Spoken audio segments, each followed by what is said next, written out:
In this video, we're talking about... Last time at the first debate, we had millions of people fact-checking. Our goal is to offer a platform for all ideas. You know what? I'm about to say it. So whenever somebody interrupts me, I'll be like, wait, I was talking. Do not interrupt me.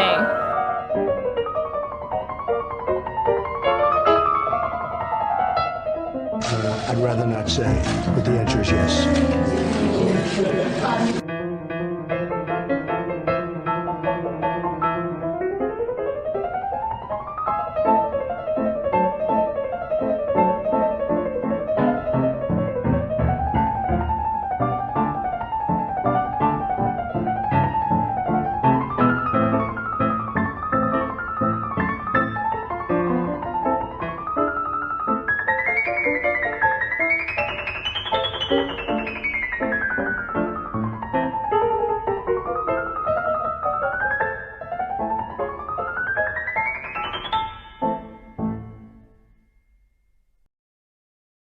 Welcome to Kingdom in Context. The Creator never intended for us to be confused by His words. He gave us His words of life, and He gave them in context, to be understood and beneficial to our walk with Him. This channel's goal is to bring clarity to some of the misconceptions that have formed over time among believers and taught by others, however innocent and well-intended. The Scriptures make complete sense when we keep them in context of His coming kingdom and His coming King, Jesus the Messiah. If you're blessed by what we're doing with this channel and feel led to support us, visit the video description below where we have a PayPal option, a monthly Patreon option, or a traditional P.O. Box address. Thank you, and remember, context creates comprehension.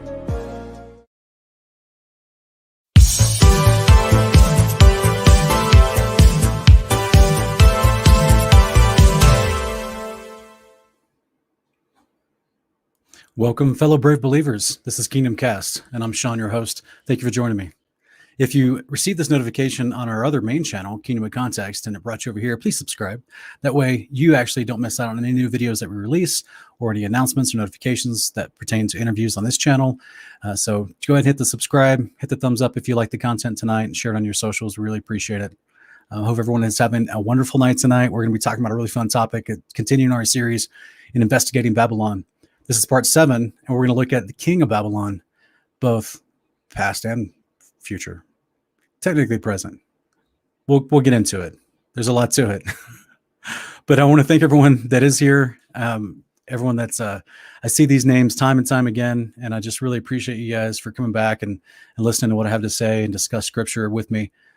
As always, we'll do a Q&A after I go over my initial presentation. That way, hold your questions till then, but be sure to drop those questions in the chat at that time, and you have a high likelihood of me trying to get to your question. So thank you, Fred Morgan. Appreciate you being here. Paul Levi, Joe Dutono.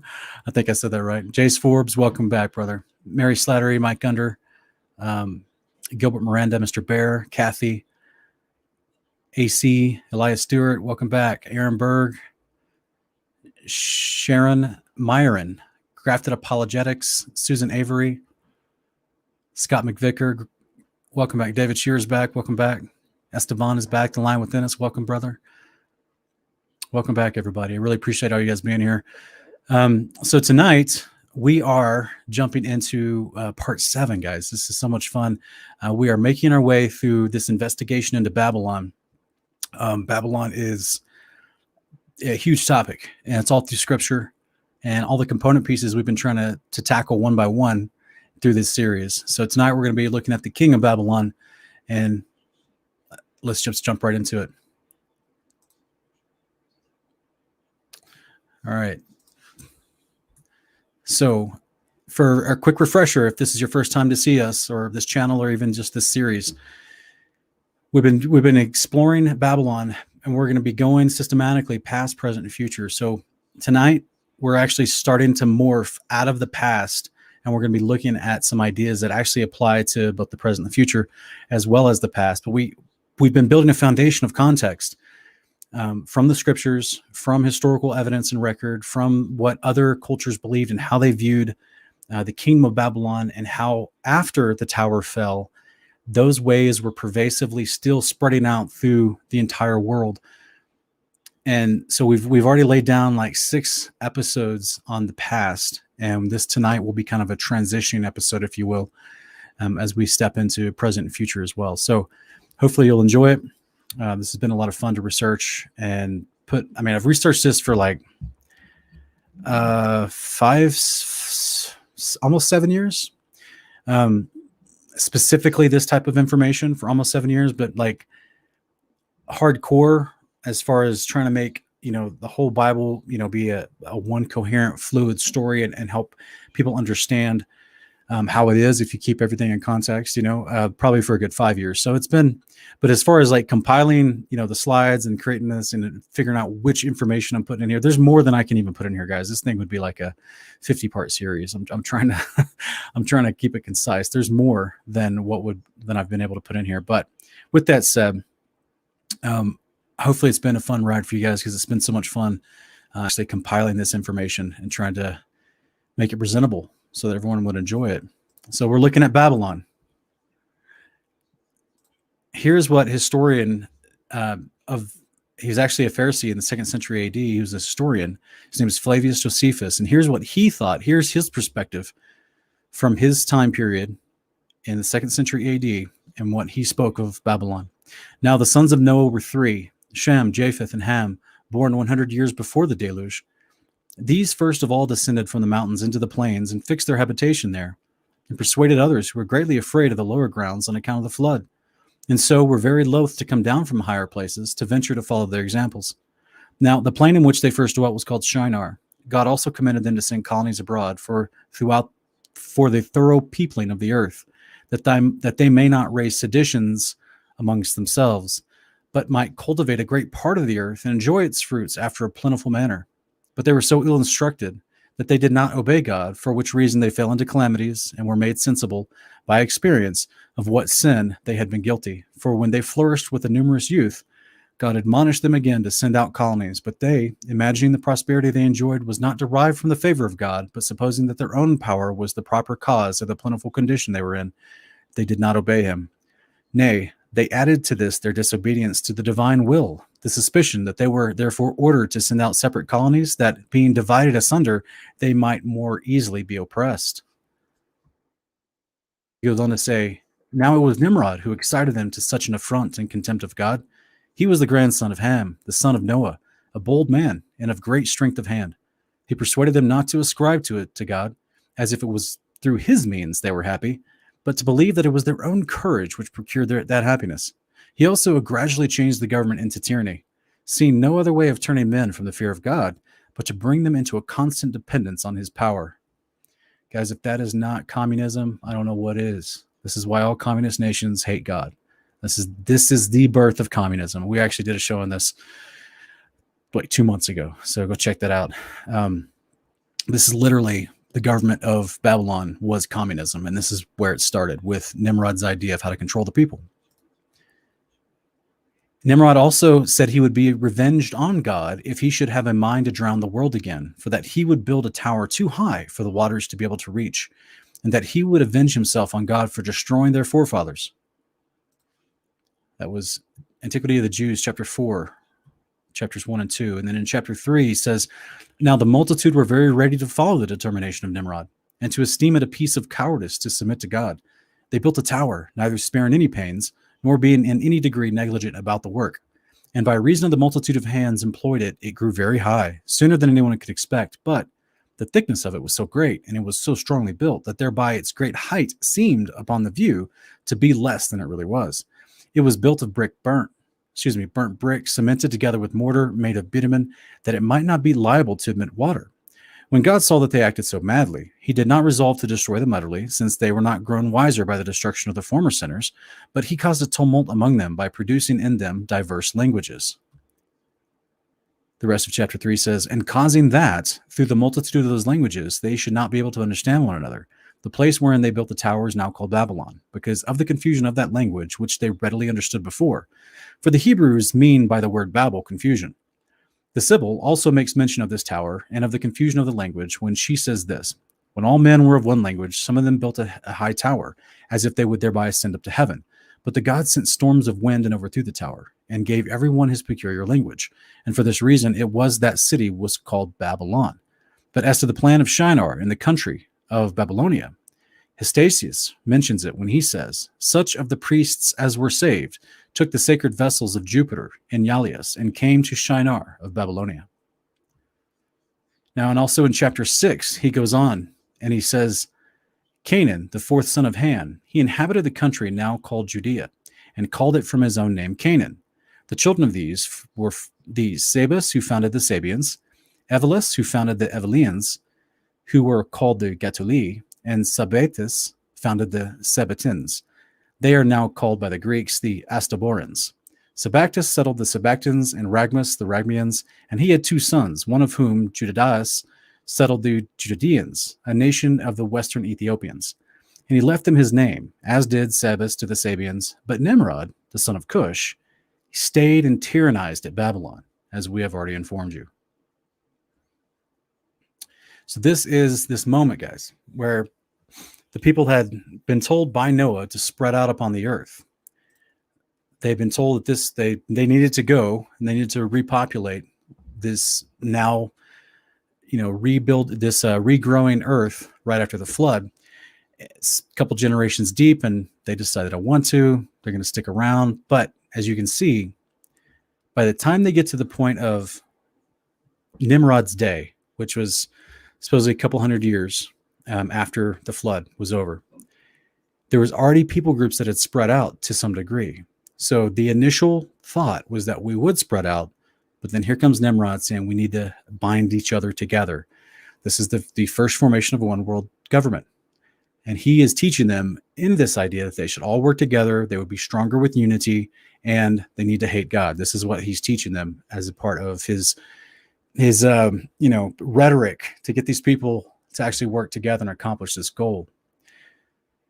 So to me personally, I know this, besides Josephus's and Sabellus's account and H264's account, I get it that those are ancient historians, that they're telling the story. But to me, it makes me think that Nimrod himself, he kind of had ulterior motives, right? Because if you're just truly, clearly the motive was, like we talked about before, he's trying to reach heaven so that they may make a name for themselves. That word in Hebrew, the word name, it's the word Shem technically, but it means that they may be their own authority. So that's why they would want to get to heaven, because they have to take out the one who's already in authority over them. All of this assumes a biblical creation model. Keep that in mind. We'll go into that in later episodes. Here in Genesis chapters 10, 6 through 14, it says, the sons of Ham were Cush and Mitzrayim and Put in Canaan. The sons of Cush were Seba and Havilah and Sabta and Rama and Sabtika. And the sons of Rama were Sheba and Dedan. As you guys can see, Josephus's transliteration from the Latin into the Greek is a little bit different from the Hebrew Masoretic. All the same kids, though. Now Cush became the father of Nimrod. He became a mighty one on the earth. He was a mighty hunter before the Lord. Therefore it is said, like Nimrod, a mighty hunter before the Lord. The beginning of his kingdom was Babel and Erech and Akkad and Kala and the land of Shinar. From that land he went forth into Assyria and built Nineveh and Rehoboth and Kala and Rezin between Nineveh and Kala. That is the great city. Keep in mind, guys, Kala, we're actually going to go back to Kala here in just a few moments. Just try to remember that I made mention of that. Verse 13 says, Mitzrayim, that's also the word for Egypt. Mitzrayim became the father of the Ludim and the Anim and the Lahabim and the Naphtuhim and the Pathrusim and the Kazluhim, from which came the Philistines, and the Caphtorim. So what sticks out here in these? Let's actually look at this in the Septuagint. So this is the same concept, but in the Septuagint, okay? The same passages. And if we look here in verse 8, it says, and Cush, or Kus, that's the way you would say it in the Septuagint Greek, transliterated to English. The Kus begot Nimrod. He began to be a giant upon the earth. He was a giant hunter before the Lord God. Therefore they say, as Nimrod, the giant hunter before the Lord. And the beginning of his kingdom was Babylon and Uruk and Akkad and Kalan and this land of Shinar or Sinar. So you guys, you see, this is the same actually passage. It's just from the Greek Septuagint. And I don't know if anyone noticed this or not, but if you look down at the very last word, it's the Gaftarim, which I think is interesting because this is where the giants came from Kaftor, from the island of Kaftor. And this particular transliteration from the Greek calls it the Gaftarim. And if you guys might remember 1 Samuel 17, this is Goliath was from the tribe of Gath. So a lot of people think there's some correlation there. But either way, Goliath was a giant. The giants were said to have, the postal giants were said to have technically originated on the island of Kaftarim, but then spread out throughout the Levant. So either way, it's interesting little trail, a little side tangent. But if we take a look at this Septuagint version, you can clearly see that Nimrod in the Greek Septuagint is called Nibrod. So take note of that, because we're going to be seeing that word, which is it is his name, but we see it in Jubilees, guys. This is in the book of Jubilees, chapter 8. We'll go through the first 7 verses. It says, in the 29th Jubilee, in the first week, in the beginning thereof, Arphaxad took himself a wife, and her name was Razueja, the daughter of Susan, the daughter of Elam. And she bare him a son in the 3rd year in this week, and he called his name Canaan. And the son grew, and his father taught him writing. And he went to seek for himself a place where he might seize for himself a city. And he found a writing which former generations had carved on the rock, and he read what was thereon, and he transcribed it, and sinned owing to it. For it contained the teachings of the watchers in accordance with which they used to observe the omens of the sun and moon and stars and all the signs of the heaven. And he wrote it down and said nothing regarding it, for he was afraid to speak to Noah about it, lest Noah should be angry with him on account of it. If we go on to 5 through 7, it says, in the 13th Jubilee, in the 2nd week, in the 1st year thereof, he took himself a wife. This is this Canaan guy. He took himself a wife. Her name was Melka, the daughter of Medai, the son of Japheth. And in the 4th year, he begat a son and called his name Selah. For he said, truly, I have been sent. And in the 4th year, he was born. And Shelah grew up and took himself a wife. And her name was Muach, the daughter of Kesed, his father's brother. In the 31st Jubilee, in the 5th week, and in the 1st year thereof. And she bare him a son in the 5th year thereof, and called his name Eber. And he took unto himself a wife, and her name was Azarad, the daughter of Nibrod, in the 32nd Jubilee, in the 7th week, in the 3rd year thereof. What are we looking at, guys? Here's the Nibrod guy again. He's actually getting in the mix with this guy named Canaan, which is the Greek transliteration for Canaan that I'm going to show you in the Masoretic text here in just a minute. So we have the intermarrying of all 3 sons of Noah's children. Okay, so we know that this Canaan guy came down from Shem, from Arphaxad. He's a descendant of Arphaxad. And then he married the daughter of Medai, Melka, who she was a son of Japheth. So now you've got Shem's descendants and Japheth's descendant mixing together. And then a few generations down, Canaan had Selah, Selah had Eber, Eber had took himself a wife from one of the daughters of Nimrod of the line of Ham. So all 3 bloodlines are being mixed together. Not like they're literally, it's not like it's separate bloodlines. I mean, it's just all the children of Noah. So they're all coming from Noah anyway. But the point is, it's interesting that right off the bat, we're seeing they're already intermarrying with each other, which is fine, completely fine. But I just think it's fascinating how quickly they're all tied together, which is why, according to the Torah, according to how, Noah will be teaching them in the ways of the Torah. So therefore, suddenly, they're all connected as family. They're all supposed to protect each other. They're all supposed to come together. So this is Nibrod is playing upon this idea. He's going to pull them all together for this specific purpose. Now, if we look in Micah chapter 5, both in the Masoretic and in the Septuagint, we see it say this about Nimrod, that they will shepherd the land of Assyria with the sword, the land of Nimrod at its entrances. And he will deliver us from the Assyrian when he attacks our land and when he tramples our territories. Micah 5:6. And then you see the same passage, but it calls him Nibrod in the Septuagint. So just in case there's people out there that really struggle with the Book of Jubilees, we've done a lot of shows to try to explain how it's legitimate, both historically, manuscript-wise, as also theology lines up perfectly with what we have as our modern Bible. I'm showing you right here on screen. This guy Nibrod, that's mentioned in Jubilees, that's marrying in through this guy named Canaan, or Canaan, which is his Greek transliteration name.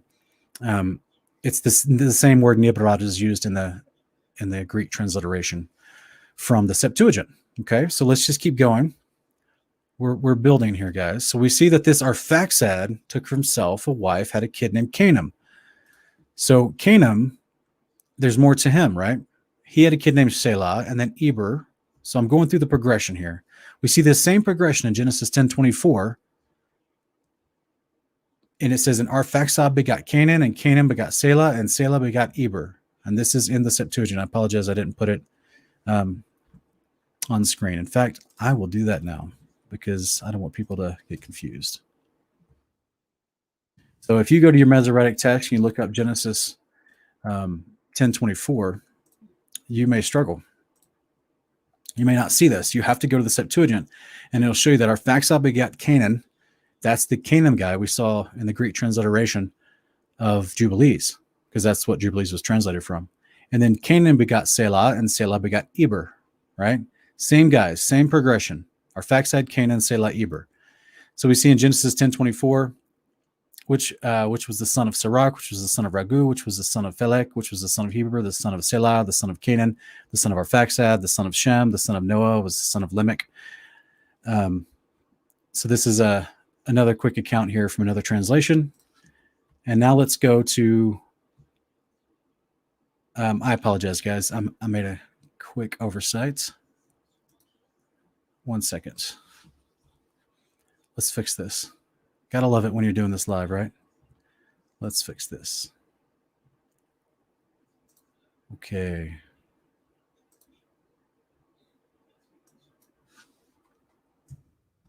This is actually the book of Luke. Oh, I'm confused. All right. It's the book of Luke. All right.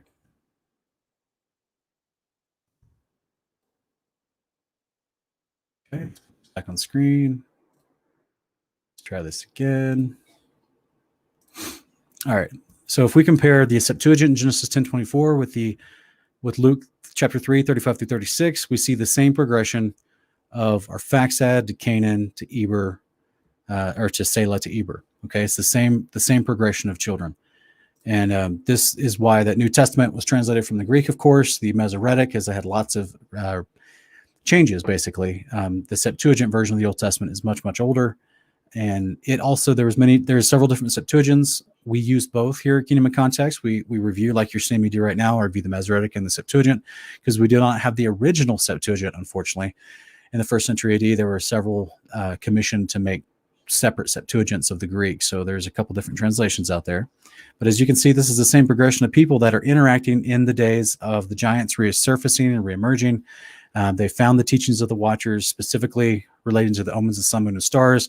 A lot of this had to do with how they worshiped the false gods and how they actually worshipped the idols that they served, which were inhabited by the spirits of the giants from before the flood. All of this I go over in Post-Flood Giants, and I actually talk about how the post-flood giants came back.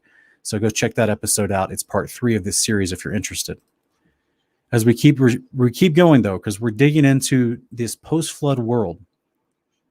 Okay, where did these cultures, after the Tower of Babel fell, after Nimrod lost control of everybody, and then they couldn't speak the same language anymore, so now they're all speaking their different languages. They go back to the lands that they used to inhabit before this big building project that took approximately 43 years. And they're now going back, still practicing the same occultic ways. They just don't have this big construction project anymore. So they take back with them the worship of the same things they were worshiping, just as we read from Hostatius, that historian that Josephus was quoting in chapter 4 of the Antiquities of the Jews. It was book 4, chapter 3, that they were taking the gods of Jupiter back with them to their homelands. That's the Greeks, the ancient Greeks used to worship Jupiter, but of the other cultures, they worship the same gods. When they had the same language, they all worshiped the same idols, but now they called them by different names since they all had new languages they spoke. Once we go into the land of Canaan, which is expressed in the scriptures, we see in Judges chapter 2, they were worshiping the head deity of the Baals. And so it says in Judges 2, 11 through 13, then the sons of Israel did evil in the sight of the Lord and served the Baals. This was the gods the nations around Israel served already. They had been serving for a long time. It says they forsook the Lord, the God of their fathers, who brought them out of the land of Egypt, and followed other gods from among the gods, plural, of the peoples who were around them, and bowed themselves down to them. Thus they provoked the Lord to anger. So they forsook the Lord and served Baal and the Ashtaroth. So this wasn't I should say the picture on the right here, these two little guys with the little conical shaped hats on, those hats are actually crowns. They're considered the white crown of Baal. We're also going to see this in a comparison in ancient Egypt as well. In fact, the white crown hat on the right-hand side there of this depiction, both of these are depictions of Baal, the Canaanite gods, but this one looked very much like an Egyptian hat as well, but it was technically a crown. They also had the same iconography and also the same symbolism within the animals, carvings and statues, false idols. This was the animal expression of Baal. He's got the sun disk above his head. He's got the serpent coming out of the sun disk. This was in Canaan. This is one of their symbols being worshipped in the Middle East, in the Levant, in the territory, the Hittites, the Amorites, the Edomites, the Moabites, all those guys. 1 Kings chapter 18 tells us very clearly, and when Ahab saw Elijah, Ahab said to him, "Is this you, you troubler of Israel?" And Elijah said, "I have not troubled Israel, but you and your father's house have, because you have forsaken the commandments of the Lord, and you have followed the Baals. Now then, send and gather to me all Israel at Mount Carmel, together with 450 prophets of Baal and 400 prophets of the Asherah, who eat at Jezebel's table." So here is him explaining that Israel had started worshiping the Baals, just like back in the days of Judges. So this is going forward in time, a few hundred years, to the days of Elijah and King Ahab. Israel goes back into apostasy and worships other gods depicted as the Baals with their own prophets. Keep that in mind. We'll talk about it here in just a minute as well. We go even further into the days of the kingdom of Babylon, and the two houses of Israel have been dispersed and taken in exile. And we see in Bel and the Dragon that during the days of Cyrus in the kingdom of Babylon, they were still worshiping Baal. And it says, "And King Astyages was gathered to his fathers," that means he died, "and Cyrus of Persia received his kingdom, and Daniel conversed with the king and was honored above all his friends. Now, the Babylonians had an idol called Bel, and there were spent upon him every day 12 great measures of fine flour and 40 sheep and 6 vessels of wine. And the king worshipped it and went daily to adore it. But Daniel worshipped his own God. And the king said to him, 'Why do you not worship Baal?' Who answered? Daniel answered and said, 'Because I may not worship idols made with hands, but the living God, who has created the heaven and the earth and has sovereignty over all flesh.'" This is in Bel and the Dragon, verses 1 through 5.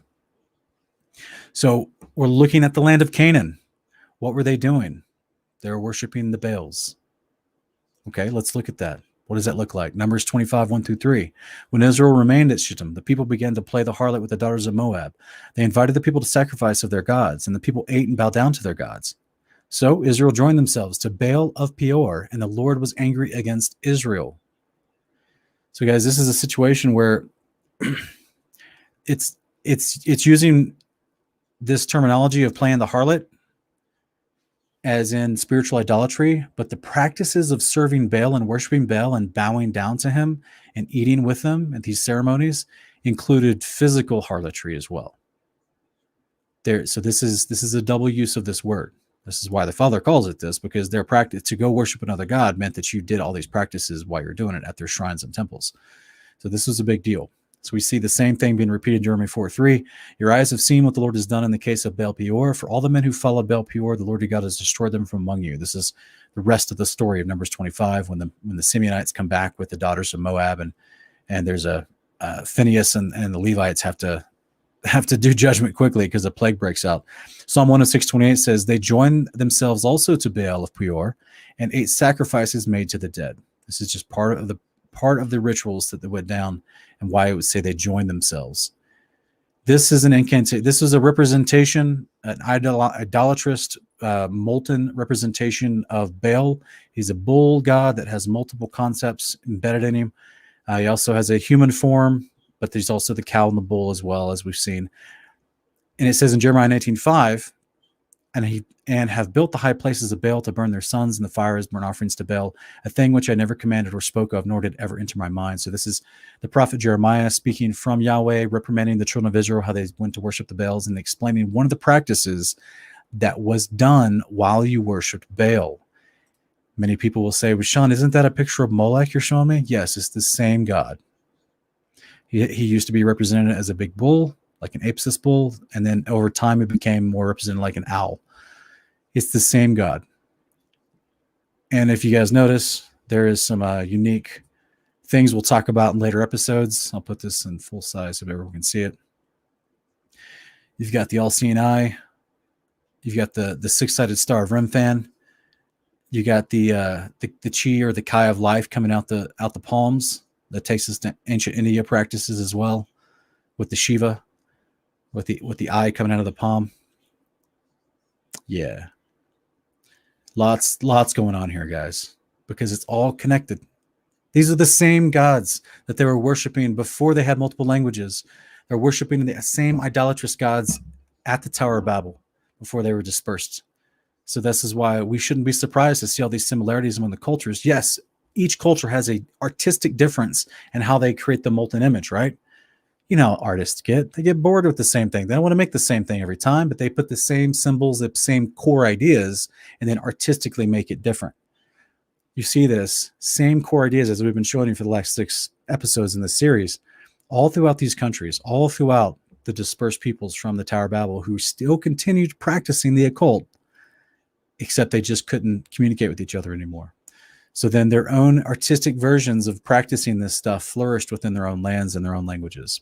So if we keep going here, we'll see that this is the human form of Baal on an ancient, what they call a bust, an ancient hieroglyph. It says Baal was also used as a proper name by the 3rd millennial BCE when he appears in a list of deities at Abu Salabik. Most modern scholarship asserts that this Baal, usually distinguished as the Lord, was identical with the storm and fertility god of Hadad. So guys, you remember in episode 2, we talked about the Vajra and all these similarities between the Greeks, the Egyptians, the Indians, the Canaanites, right? Between Ashur and Zeus and Osiris and Ra and Indra and Shiva. They all had this concept of the Vajra, and they all were considered to have power over the storms, and they're all the same representation of the same idea. So here is his Vajra in his hand. It is literally, if you research this piece, they actually tell you at the museum that this represents that he's holding lightning because he was a storm god. Does it make sense, guys? So these are the same people. These are the same gods. This is Baal. They all got the same little conical shaped hat. That was a crown that they wore. And yes, its shape does say something. We'll get there in just a minute. This is another example of the Egyptians worshiping a calf with the sun above his head. Exodus 32:8. For they have quickly turned aside from the way which I commanded them. They have made for themselves a molten calf and have worshipped it and sacrificed it to it and said, this is your God, O Israel, who brought you up from the land of Egypt, which is straight blasphemy. But this is what happens at the base of Mount Sinai. Moses is up there for 40 days. The people get restless. They start going back to the practices they were doing in Egypt. Now, there's a distinction here. I want to be very, very quickly, I want to make this distinction. I personally believe that there was a remnant within the Israelites that came out of Israel that were not serving the Baals, that were not engaged in these practices, why we see only a portion of them suffer the consequences of worshiping the molten calf at the base of Mount Sinai. The rest of them didn't suffer the consequences because I don't think they were partaking. I think they were faithful. But there was a portion of them who had gotten some Egyptian idolatry into them. So that's why they commanded Aaron to make them this cow. They're worshiping a cow. It's the bull of Baal with the sun above his head. They're worshiping the cow. This is the same practices that they had learned in Egypt because the Egyptians were doing it too. So let's look at Egypt. Okay, guys. So here, in Egypt, the bull was worshipped as Apis. He was the embodiment of Ptah and later of Osiris. He's a long series of ritually perfect bulls were identified by the god's priests and housed in the temple for their lifetime, then embalmed and encased in a giant sarcophagus. Interesting. I wonder if I know that they found donkeys in some of the pyramids, but I wonder if Egyptian archaeologists have ever found any bulls that were embalmed in giant sarcophaguses. That'll be interesting. So here we have Osiris. The bull represented Ptah and Osiris. If you dig deep, you realize that Osiris was another version of Ptah, same god, same idea, different form. Again, I personally believe a lot of the Egyptian historians are mixed on the matter. There's some that believe Egyptian legends that say Ptah and Osiris was like Ptah came first, and Osiris kind of took over, and it was kind of Osiris became more popular. But it was the same god essentially. I personally think it was the same god. Some Egyptologists would disagree because they think that Ptah was over something different, but Osiris was over everything. He was the king of the gods, besides Ra. He was over all the gods anyway. And as you see here, some Egyptian historians actually claim he was from Syria, which is pretty interesting, which is very, very similar to something we see in the Book of Jubilees, but that's kind of down the road after the lifespan of Nimrod. But the point is, all these nations are interacting anyway, because they're all worshiping the same types of God anyway. So it says from the Egyptian, it's the Wasir. I didn't say that right, I'm sure, but it's the god of fertility, agriculture, the afterlife, the dead, the resurrection, life, and the vegetation in ancient Egyptian religion. Osiris is the Greek transliteration of Asur, or Ashur. Depends on how you say it.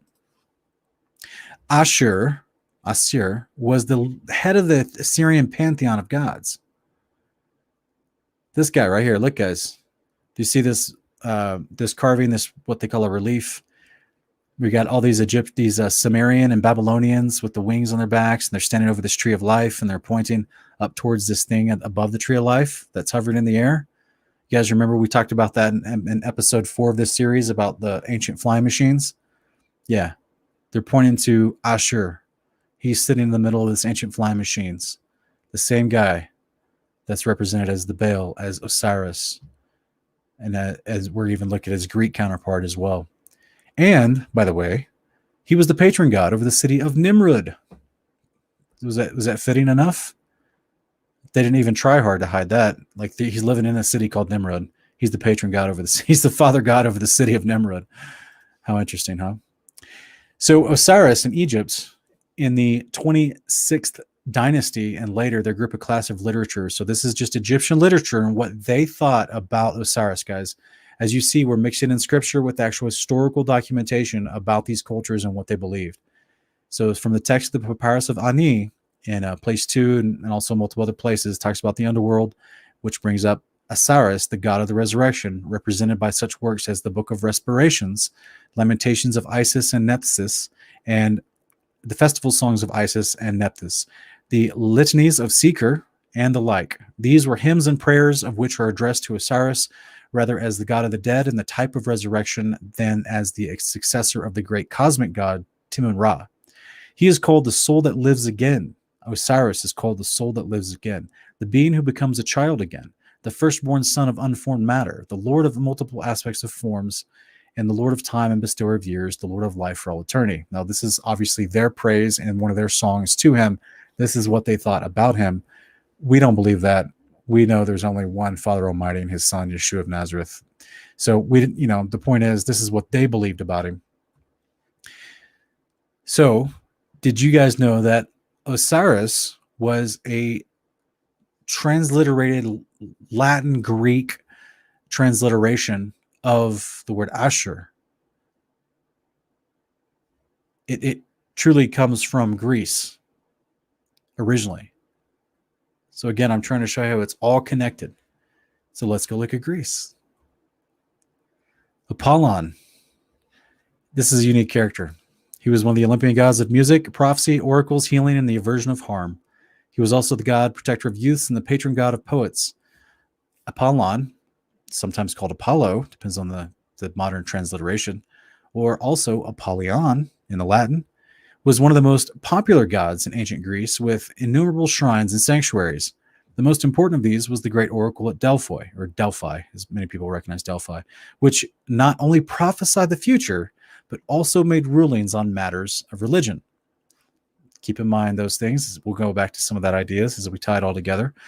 Also, an Aegis, the pointed pillar by the courtyard doors. All right, this is, by the way, guys, this is actually a quote from ancient Greek literature about Apollon, or Apollyon. And it says, also an Aegis, the pointed pillar by courtyard doors, sacred to Apollon, or the god himself. Pherocrates in Crepatoli writes, "O Master Aegeus, remember me in these matters." So this is from a 10th century AD Byzantine Greek lexicon that explains that this pillar by the courtyard doors that's pointed is connected to Apollon. Here's another saying from ancient Greek literature. It says that opposite the temple, the Parthenon of the Acropolis in Athens, there's a bronze Apollon, or Apollyon, and he's said to be the work of Thetis. They call it Parnopion, the locust god, because once when locusts were devastating the land, the god said that he would drive them from Attica. That he did drive them away, they know, but they do not say how. Attributed to Apollyon. They called him the locust god.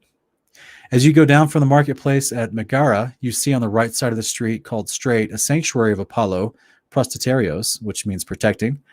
You must turn a little aside from the road to discover it. It is a noteworthy Apollyon, Artemis also, and Leto and other statues made by Praxiteles. In the old gymnasium near the gate, called the Gate of the Nymphae, is a stone of the shape of a small pyramid. This they named Apollo Karanos, and here there is a sanctuary of the Eletethiae. Guys, this is a pyramid to Apollyon in Greece. Did you guys know that there were pyramids in Greece? This one's called the Pyramid of Hellinikon. There's not many. Many of them are torn down, like this one's half broken. But there were pyramids to Apollyon in Greece. Also, conical, large, cone-shaped statues. We refer to those as obelisks. Apollyon by name, also they called him Phobos. I believe that's actually what they call one of the moons of Mars, right? In Greco-Roman mythology is a deity of manifold function and meaning, one of the most widely revered and influential of all the ancient Greek and Roman gods. Though his original nature is obscure from the time of Homer onward, he was the god of divine distance. Think about this for a minute, guys, what we're about to read. He was the god of divine distance who sent or threatened from afar. He sent or threatened from afar. He was of divine distance, meaning he wasn't around the people for the most part, but he sent other people to do his bidding. That'll make sense later. The God who made men aware of their own guilt and purified them of it, who presided over religious law and the constitution of cities. I'm highlighting this on purpose, and who also communicated with mortals through prophets and oracles his knowledge of the future and the will of his father Zeus. What do we read about Baal in 1 Kings 18? He had prophets, 400 of them, 450 of them. Baal always had prophets,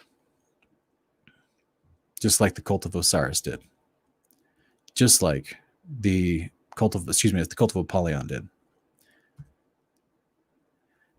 Baal had these prophets that we talked about. They had the same representation of the crown that they wore.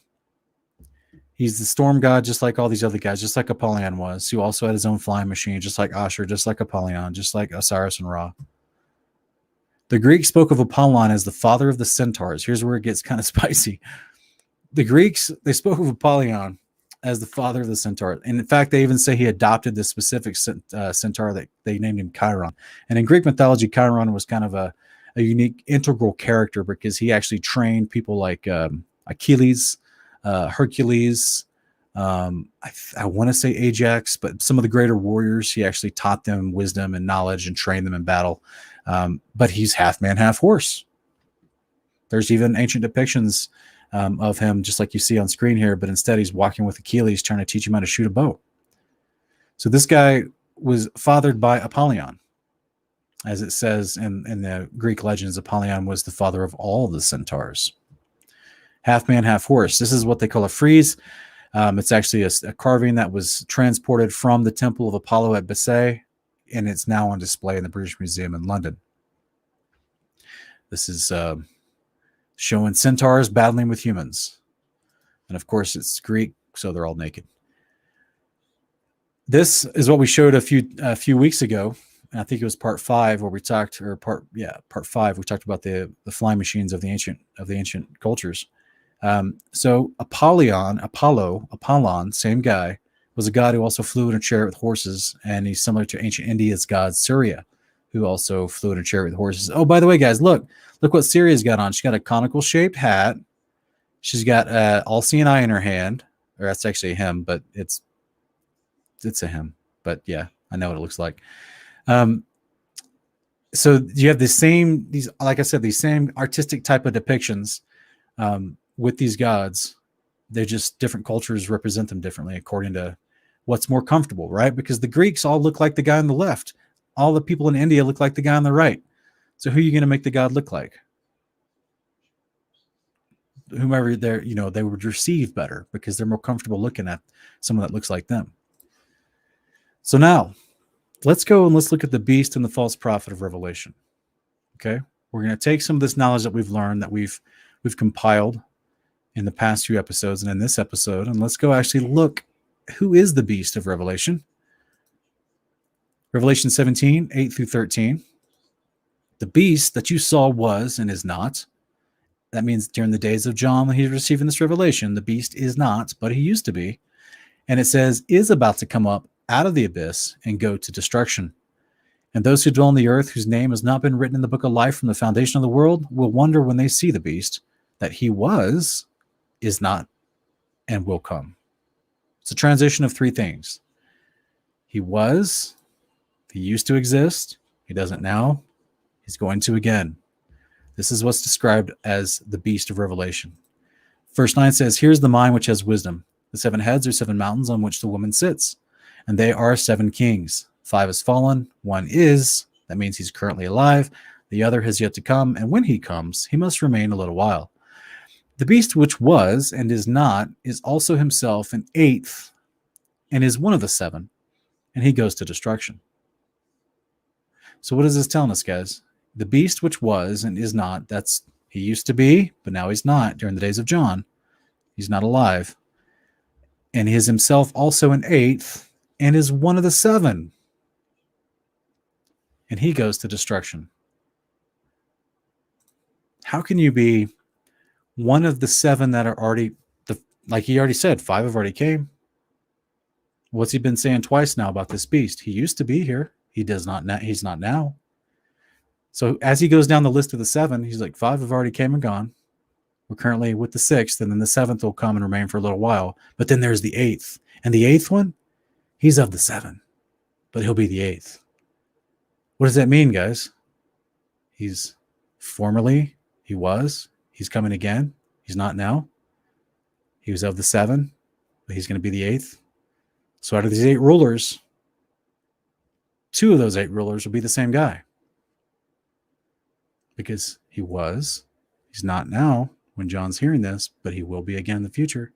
It means he's coming back. So here we look at Revelation 11:7. When they had finished their testimony, the beast that comes up out of the beast, the beast that comes up out of the abyss will make war with them and overcome them and kill them. This is about the two prophets, the 2 witnesses. They're prophesying for 1,260 days, 3.5 years. And only once they finish their testimony, only then the beast can kill them. And it tells us who kills them and where he came from. He came up out of the abyss. He's the only one that can take them out after they finish their testimony. Which is why I've said multiple times on this channel that I believe that the 2 witnesses are here to counter the 42-month reign of terror from the beast. He is the, where sin increases, grace increases all the more, right? They're the grace the Father sent with the power to counter and not be killed until the time of their testimony is over at the end of 42 months. Let's look at Revelation 9, 1 through 5. The 5th angel sounded. I saw a star from heaven which had fallen to the earth. The key of the bottomless pit was given to him. He opened the bottomless pit. Smoke went up out of the pit like the smoke of a great furnace. The sun and the air were darkened by the smoke of the pit.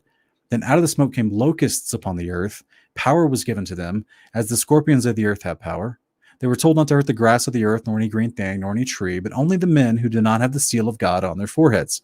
They were not permitted to kill anyone, but to torment for 5 months. Their torment was like the torment of a scorpion when it stings a man. So as you guys see, let's look at this actual word here that's used for the bottomless pit. And it is the word abyssos, or abuso in the Greek. And it does mean boundless and bottomless. It's also called the abyss. An unfathomable depth, and especially in Jewish conception, it was the home of the dead and of evil spirits.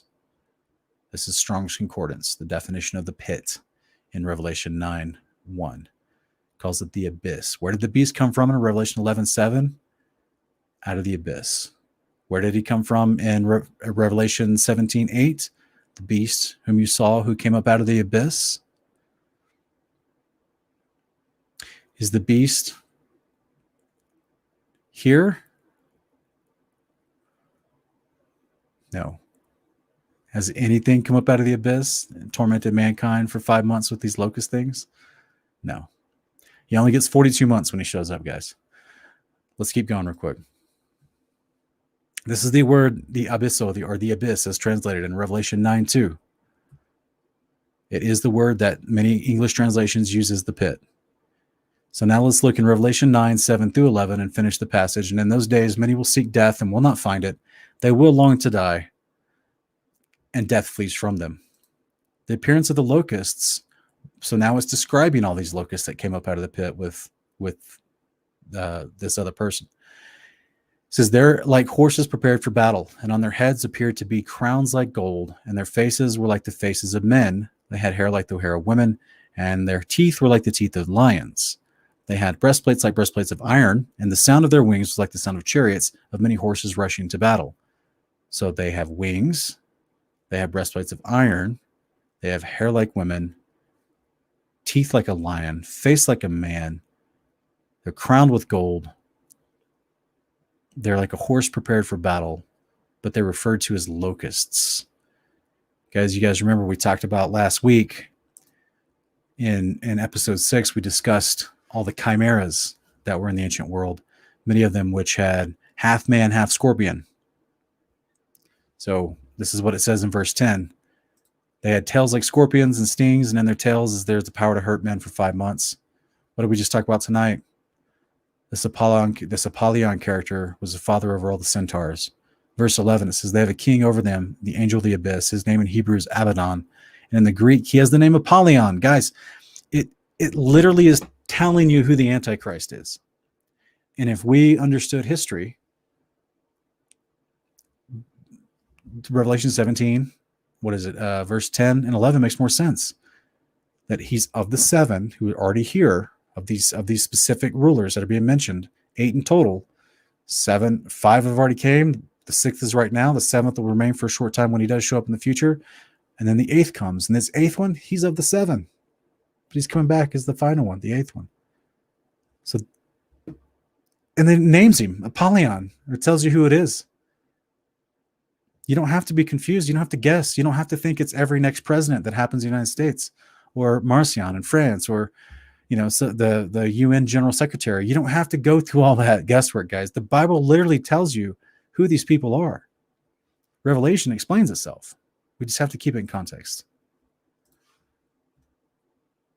I want to go over this real quick. A lot of people get really confused by this because it uses the word Greek translating to English. It uses the word angel in this passage, guys. The word angel in Greek is the word angelos or agalon.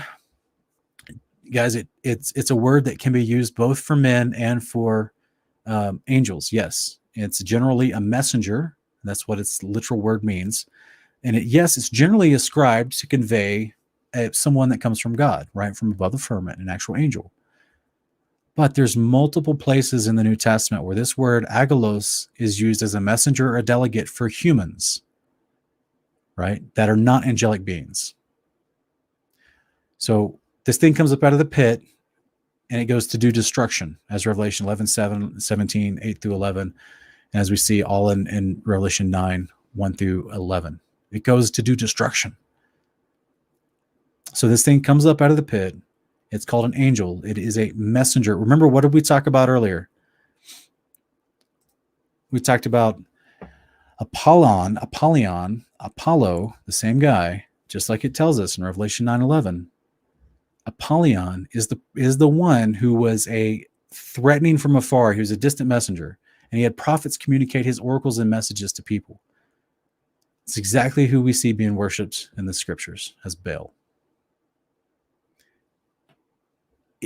How much easier would all this been, guys, if they'd have just said in Revelation 9:11, Baal comes up, Baal comes out? It would have been super easy. I wouldn't have had to break down these languages and finally show you all these comparisons to all the different cultures and everything. But that's ultimately what it is. It's that simple. The same bad guy throughout the entire Old Testament that's constantly pulling away the children of God into idolatry is the same one that's going to do it in the future as well. It's the same pantheon of false gods. And this guy, specifically Osiris, Asher, Baal, he was called Apollyon in the Greeks. Specifically, this dude is like the same character in different forms. He's everywhere. He's being worshipped in the same way with the same symbols. He has the same quote-unquote powers. By the way, did you guys realize that Osiris is called the king of the underworld? The god of the dead? Remember how we read that? He's considered Lord of Lords of the underworld. This is where the pit, like we said, the pit that's opened up, the Abuso, the place of evil spirits, and the king over them comes out with these locust kind of characters that we see all throughout ancient history, all these chimeras. History repeats itself, guys. It's all there. We just have, most people, when they've read this passage in church growing up, they did not have a historical companion information to go with it. So then tons of speculation is made every time a new president is elected. So let's look at a quick example here of this particular word agolos in the Greek. And we're actually look at a New Testament usage of it in the book of Luke, Luke 9:52, where it actually is speaking about a human. It's not talking about just an angel from God.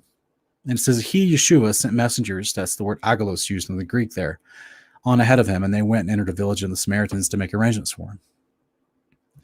It's just to give you a quick example of why it can speak like this, but it's not talking about an actual angel from heaven. This is why I would say this particular word is also in Revelation chapter 12, verse 7 through 10, is not talking about specific angels with fighting alongside the dragon, because it's that word. You have to look at the context. It even tells you that in the lexicon, that this word can be used for celestial beings or for men. You just have to understand the context. So nowhere in scripture does it, that I've ever seen, that I can find, does it show us specifically that a whole bunch of other angels rebelled with Satan, or the other 200 in the days of Enoch. It was only 200 plus Azazel in the days of Enoch. The other 200 were taken care of. They're locked away in Tartarus. They're not getting out till the day of judgment. Azazel's the only one left out. He got control over all the unclean spirits, the spirits of the dead that we read about and in the definition of the abyss. So, yeah, anyway, I'll go into that as we go into further into this series of Babylon, and we actually look at Satan and how he interacts in this.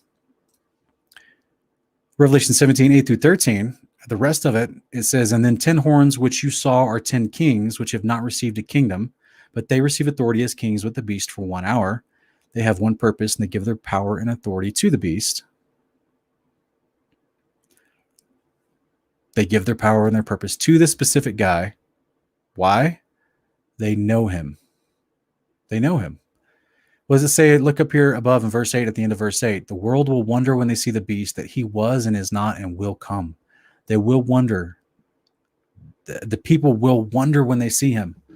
They'll be amazed because they know the leaders of the earth have been worshiping him this whole time anyway. They talk about the Osiris who's destined to resurrect and come back. He's considered the phoenix. They pray to him at Masonic lodges, at the higher ups anyway. Like, they know who this guy is. He is the leader of the occult. He is ancient Baal. And just as he was God of gods and over all the kingdoms once, he will be again before the return of Yeshua. This is what's prophesied to us in this book. And this is why it says even the kings of the earth, these 10 kings, they give their authority to this beast. Why? Why do they do that? Well, let's look. Revelation 13, 11 through 14. Then I saw another beast coming up out of the earth, and he had 2 horns like a lamb and spoke as a dragon. Oh, well, actually, I'll tell you what.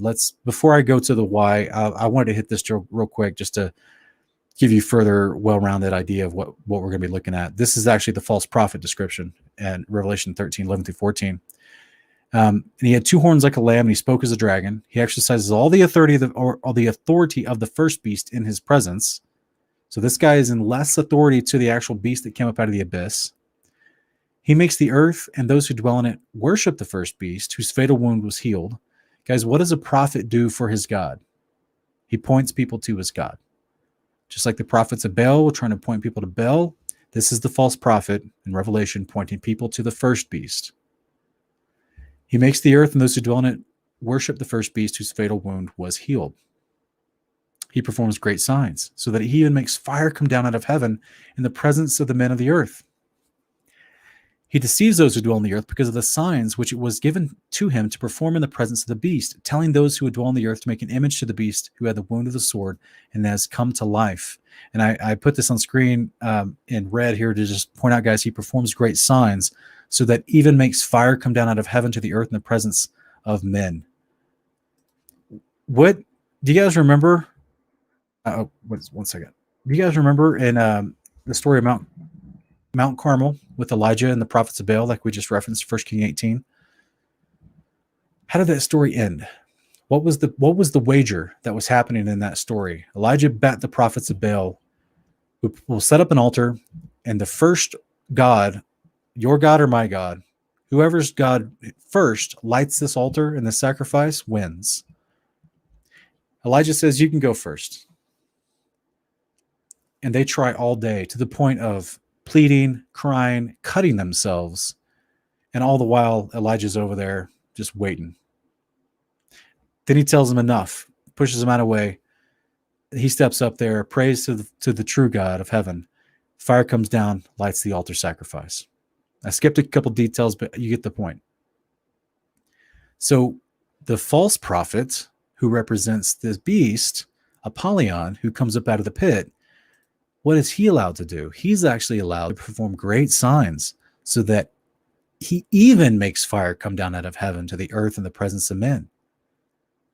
That was the signifier in the days of Elijah.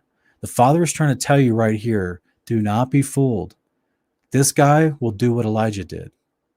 He'll light and this is what I think, personally, the false prophet, what does a prophet do? He's a priest. A prophet is someone that can administer and oversee priestly duties, which is exactly what we're seeing Elijah do on Mount Carmel. So this false prophet with the beast there, like he says, to perform these signs in the presence of the beast. So the beast is going to be getting the credit for this.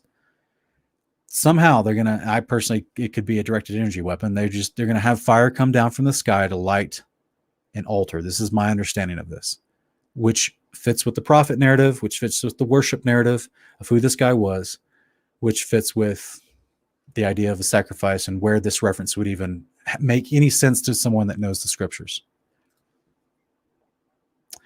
This is why I had this on screen earlier about Apollyon. And I put it in red. He presided over religious law and the constitution of the cities.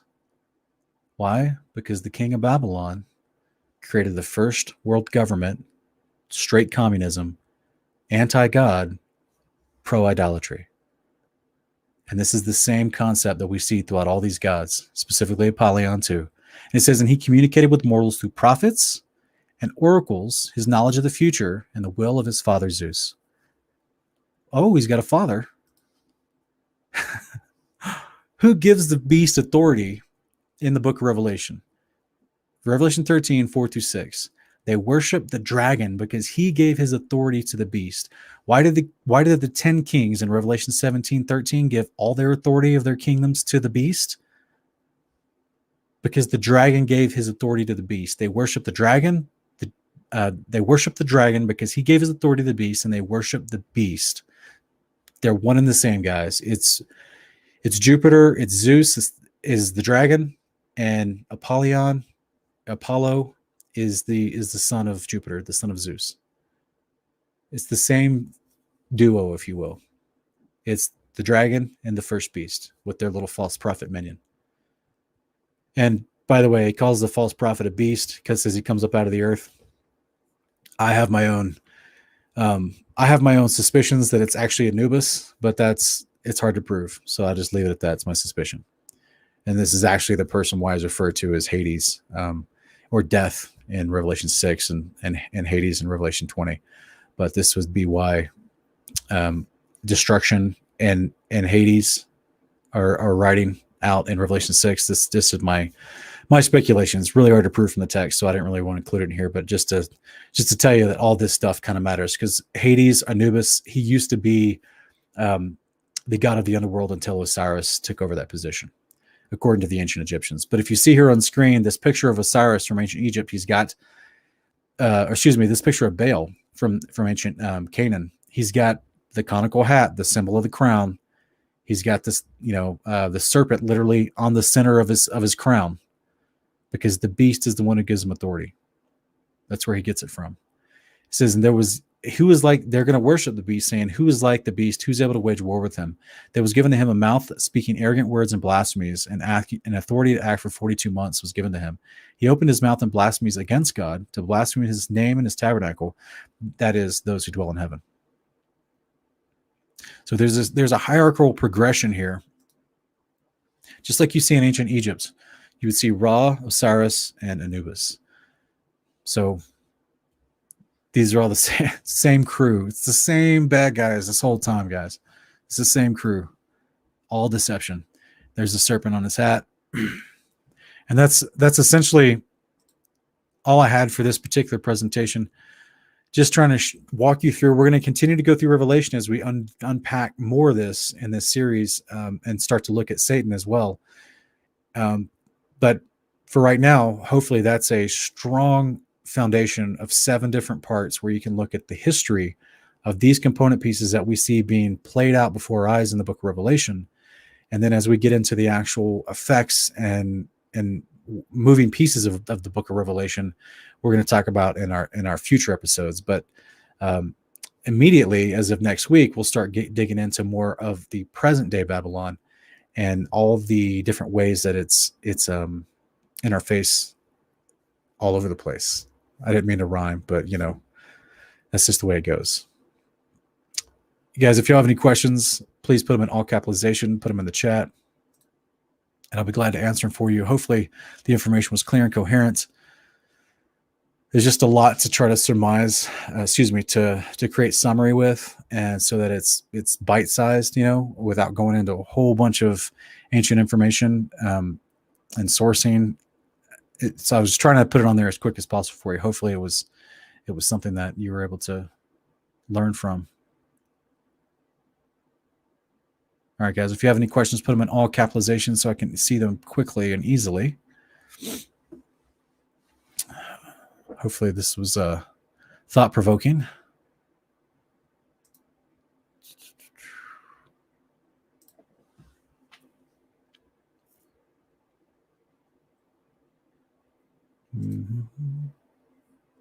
Thank you, Clifton. I appreciate it. There is something that I tell you what, there is something I didn't put on screen that I've talked about in my Apollyon video, which many of you guys who may have seen my Apollyon video, you may have heard or recognized some of this information. I kind of went into more depth in this particular presentation as far as some of the historical connections with other cultures. My Apollyon video mainly linked scriptural names with Osiris, but let me put this on screen just real quick.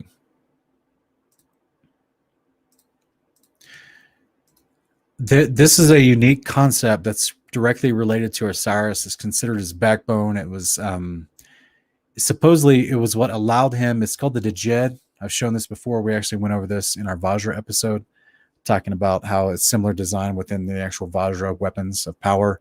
But this particular symbol from Egypt that actually was carried down from Syria, this is the interesting part, was considered necessary to aid in the transformation of human flesh into the spiritual form assumed by the deceased in eternity. So the Egyptians believed that once you went to, or at least these gods anyway, not the average person, but their gods, once they went into eternity and they left their physical fleshly body, they assumed the spiritual nature body if the Djed was a part of this process. And specifically with Osiris, it was considered to be they called it his backbone.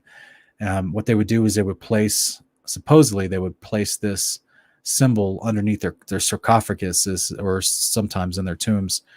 But it was also on all types of hieroglyphs everywhere in ancient Egypt. And it has to do with his resurrection. Supposedly turns his mortal flesh into supernatural flesh, spiritual flesh, immortal flesh.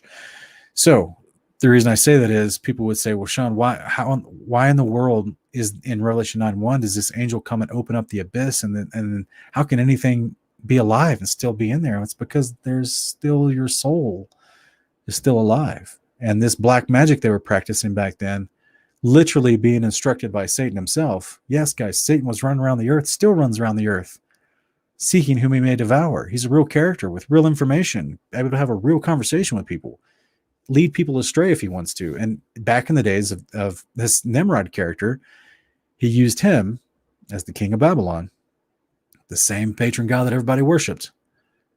He became the one that, for whatever reason, became this Osiris character in the myth and the lore of ancient Egypt because of the attributes ascribed to him that he was destined to return. He was supposed to come back. And specifically, he was going to come back because he changed himself somehow with this black magic, with the Djed involved, and was able to become the Lord of the Underworld, so to speak. Whatever that looks like, I have no clue. Whatever that means, I have no idea. But clearly, he's let out. That's the kind of thing that a lot of people struggle with. Is they're like, but why was he actually let? Why does the angel come down and let him out? Well, he's destined to for some reason. I don't know why or how, but for some reason he's destined to. This is what Revelation tells us directly, that he does come out. He makes war against the saints and overcomes them. It's a big day. It's a 42 months of absolute hell on earth. It's a tribulation. And this is why I said earlier, that's why I believe the two witnesses are kind of like the counterpart for the Father to kind of provide some reprieve, if you will, during these times for the advances of Apollyon, whose name means destroyer. And that's what he seeks to go do. That's why he says he come out of the abyss and goes to destruction. He goes off to do what he's meant to do. But he's clearly not normal. He's no longer normal flesh. He's more like some sort of unclean spirit, if you will, which makes perfect sense if he became a giant, if he became a Nephilim. If he somehow used this Djed, and this is a little bit of speculation, but if this Djed thing I showed you was a part of the process that actually changed his mortal flesh into something different, that would be very interesting. And I don't put it past Satan instructing him how to do it, because Satan was around. His name's Azazel. He was around in the days of Enoch when all the other rebellious watchers, the other rebellious angels, were creating unclean spirits. I mean, that's what First Enoch and Jubilees explains to you. So it's the same process, like we talked about in multiple parts of this series, looking back at all these component pieces leading up to what was the point of Babylon? What was the point of all that's going on? Who did they worship? Who was their king? Where did they go afterwards? What did they believe? Well, they believed that their king was coming back. Revelation literally prophesies he was of the seven. He's going to be the eighth. It's crazy, guys.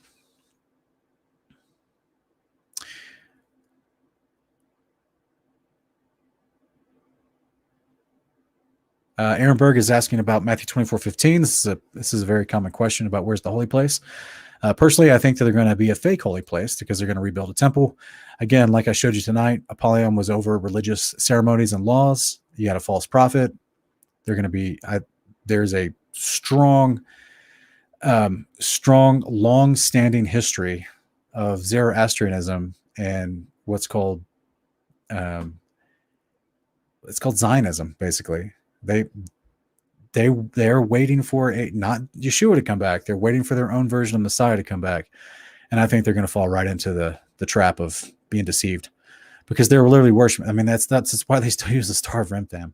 Like, I mean, it's literally the same God they've been worshiping this whole time. If you go and look at modern day Israel today and you look at their legal system, it's just bathed in obelisks and pyramids and the womb of Isis and all these occultic symbolism, which we're going to go over in future episodes in present day Babylon series or present day Babylon episodes. So personally, they have plans to rebuild the temple.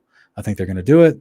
It's not going to be a temple that Yahweh designates and dedicates. I personally think that's what we're going to see from Revelation 13 where 11 through 14, where the false prophet calls fire down from heaven, just like we see in the tabernacle of Moses and Aaron, fire lights the altar. Leviticus 9 comes out of the angel that was there, that was sent to dedicate that tabernacle, just like we see in 1 Kings chapter 8. Solomon builds the temple. Fire comes down from heaven, the glory of the Lord fills down, and fire comes down and burns up the altar, just like first for the sacrifice on the altar, the victims. And just like in 1 Kings 18, fire comes down from heaven. This is the Father putting his stamp that this is what he approves of, except this is why Revelation is telling us this is going to happen in the future. If you understand what the words mean, a false prophet, who's the beast, it tells you who the beast is. What was the history of the beast? He accepted worship. The beast wanted people to worship him in a religious ceremony. They're still worshiping him all this time. Now, a lot of this worship has gone underground, but back in the ancient days, there was a temple to Zeus or to Apollo or to Osiris on every corner. There were temples everywhere. To Baal, they were sacrificing their children to Baal, as you read from Jeremiah 19:2. This whole concept was that they had these temples all over the place. So it's my understanding from modern day Zionism and what their plans are, mixed with their personal religious beliefs, which have nothing to do with true Torah or the Messiah. They're going to rebuild a temple. That's going to be the place that's going to have the false prophet actually fake a dedication of that temple and deceive people to think that this is literally a good guy that's come back. And no, I don't think he's going to call himself Yeshua or Jesus. No. So that's where I would suggest for that passage, brother. I hope it's a decent answer for you.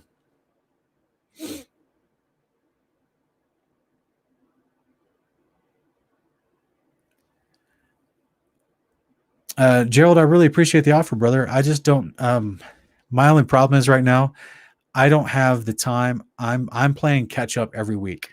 So I don't have the time to plan all of these way out in advance. Like the scriptures, I've already planned because I've been studying for 23 years. But when you're talking about creating artistic visuals, that sounds amazing. I want to do that in the future. I just don't have time to plan okay, because what it would require is me to sit down and actually make a lesson, which I have to pull together just visuals off of Google real quick as fast as I can to match the verses or the ideas I'm putting up. But to actually have some sort of artwork created for some of this stuff, that would just take more planning than I currently have time to do, if that makes any sense. So when my schedule kind of changes a little bit in the future, I'll definitely keep you in mind, brother, if you want to be involved in some of that. I'll have more planning opportunity. Clifton Breed's asking about the Santa hat. Is it the same as the Daddy Molech and the Baal hat and the Mithra? Yeah, Mithra, by the way, was the same Roman version of this character. It could be, brother. It does look very similar to a conical shaped hat like we saw in the Baal. It could be. I just haven't really researched the lore of Santa that much, just because I don't really care about him. I know that sounds kind of silly, but I haven't researched that lore of that particular modern version of it's because he's kind of so cartoony, if you will. But it could be the same type of hat. What's interesting though is that, did you guys know that hieroglyphs of Mithra were found in Oklahoma? It's pretty wild stuff. All right, James 122 is asking, would 2 Thessalonians 2, 8 through 12 align with your understanding of fire being called down by the false prophet being a strong delusion from Yah, from those who didn't have a lot of love of the truth? Yeah, I think you may have asked that. It's 9:19. Yeah, I've been talking for a few minutes. I think I answered your question actually to the other gentleman above. So yes, I do believe the man of lawlessness will be revealed. It's the beast that I just spent an hour explaining, and his false prophet will call fire down, like it says in Revelation 13, to fool people. But he's not just going to be standing there like it's some sort of political stunt, like he's on some sort of stage at a coliseum with a bunch of people cheering him, and he's like, "Oh, look, fire from heaven." No, it's not going to be arbitrary. That has huge significance for the false prophet to be able to call fire down from heaven in the presence of the first beast. Specifically, that setup, that context, that has huge significance if you understand the law and the prophets. That was how the Father dedicated his temple. So they're trying to fool people into thinking that this is approved by God in some capacity. So this is why I think that it is a great sign that he's trying to perform that is a false sign. That's is to fool people, So hopefully that's the answer that you're looking for. That's kind of the way I view it. Scott McVicker, these quote unquote gods, each culture, it's based off a real person, like I showed you tonight. A lot of this is based off the king of Babylon, which is originally Nimrod, as we read from historians of the first century. So they all the ancient culture knew who Nimrod was. That's why they've named cities after him heavily, but they had different versions of him after they left the Tower of Babel construction zone, if you will, went back to their own cities. They're still worshiping the same gods. One of those gods was Nimrod that they deified and began to worship because of because of their technological capabilities, like I've been showing for the last 6 episodes, right? They had this Vajra, they had these flying machines, they acted like gods. That story gets carried on in their cultures over time with different artistic versions of them. And it even tells you in many historical books that, like I even read tonight, originally it was Ptah, then it becomes Osiris. But then Osiris really caught on, became really popular, so people stuck with that for a long time. So this would happen all over the place. You would have these stories from the ancient Babylon, and I do believe these are real people during their lifespan, that they came and they visited the other cities. They visited the other lands to enforce, their try to maintain their rule that they did have over all the people. Because as we read earlier from Josephus, he claimed that it was basically communism in the beginning, that Nimrod had made all the peoples dependent on him. I don't know what that looks like in the older world, but we know what that looks like in the modern world, right? That's government oppression. That's a forced communism on people. So they all had their stories over time because these same gods in their lifetime came and enforced their rules best they can and then handed off power to their children. And as I said last week, many of these children would choose the same name as their father because it immediately assigned power to them. So they named themselves something like Anu Osiris, which they would tag on that surname. Just like we see in the book of Daniel, you have multiple Cyruses, multiple Nebuchadnezzars, you have multiple Artaxerxes, right? You have multiple Dariuses. So this is a change of power over several different generations, several different people groups, and they want to choose a name that the people recognize and will give respect and authority to. So then the story, the mythos, if you will, was what you mentioned. They're real people in the beginning, but then their mythos carries on through subsequent rulers, and all these fantastical attributes start being applied to the same person. The consistency of the descriptions of these ancient gods is what I've been trying to present in the last 7 episodes. Not the minutia of the details that have all the different stories and legends about them fighting different beasts and going on adventures and things like that, but the consistency of how they worshipped these gods, the ancient cultures, what they described these gods to be in charge over, what these ancient gods literally were depicted as, and just the consistency between all the connections here, which is, I'm not the first person to say that this kind of thing. There's other historians that have come out and said that there's a strong tie between a lot of these gods of these ancient cultures. I'm just trying to show you really in depth what the History Channel won't show you, which is this information's all out there for anybody to research. You just have to, take the time to put it together. So this is, like I said, I've been studying this for quite a few years, specifically this topic, because I wanted to understand the book of Revelation. It's telling me who this Apollyon character is. And I'm like, well, that's a pretty specific name. Like, I think it would probably serve me well to look up some information on this, what the word Apollyon is. And that just leads to a 7-year rabbit trail that you're watching the notes on right now. So real people, mythos creates later, real prophecies that these specific real people, specifically one of them named Nimrod, is coming back. Robert Johnson, yes, this Apollo character is the Beast of Revelation, which would be the Antichrist character. Yes. Even though the book of Revelation does not call the beast specifically by the term Antichrist, that is what everybody refers to. The Beast of Revelation is the Antichrist character. Yeah. Now, just as First John says, there are many Antichrists. So there's many people that oppose Yeshua of Nazareth. That oppose the way of God, the law, the Torah, the promise of resurrection, redemption, the promise of the New Jerusalem to come. They oppose all that. So there have been many corrupt leaders over time who are antichrist, who persecuted the Christians. Titus, the Roman emperor, who burn Christians alive. He was considered an antichrist. But specifically, the beast of Revelation, who's here when Yeshua returns and sets up his kingdom on earth, this is the big one that we're talking about.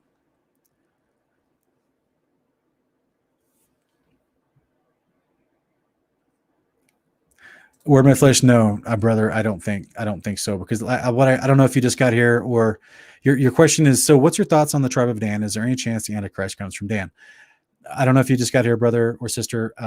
Go check out the beginning of this podcast, because I just went through all through history from the days of the Tower of Babel all the way forward, and I even went through Jubilees to show you. Not only do we have Genesis 10, we have Jubilees 8, and it gives you some genealogies of who Nimrod was. He was from Cush. He's from Ham, so he's not of the tribe of Dan. He's literally comes from the pit. He's not coming back to be born of a woman or from some tribe. Mike New is asking, do you think that Kazakhstan will be involved in the false temple and their plan? I don't know, brother. I don't know. That's Kazakhstan. You don't hear about Kazakhstan a lot in the news. I have no information on them, to be honest with you. I apologize. If you have any information, you're welcome to share, but I'm out of the loop on Kazakhstan and what's going on there. But ultimately, I hate to use this word because it's so overused, but there is a cabal. There is a group, a large, strung together network of people in many nations that want to make this temple happen, because it is to honor the God they already worship. Remember, as I said, they worship this God in all these cultures already. Today, we're going to go over that in future episodes as we go into Babylon in the present. They already worship this guy everywhere today. So they all want this to happen. They all want them to build a temple for this guy.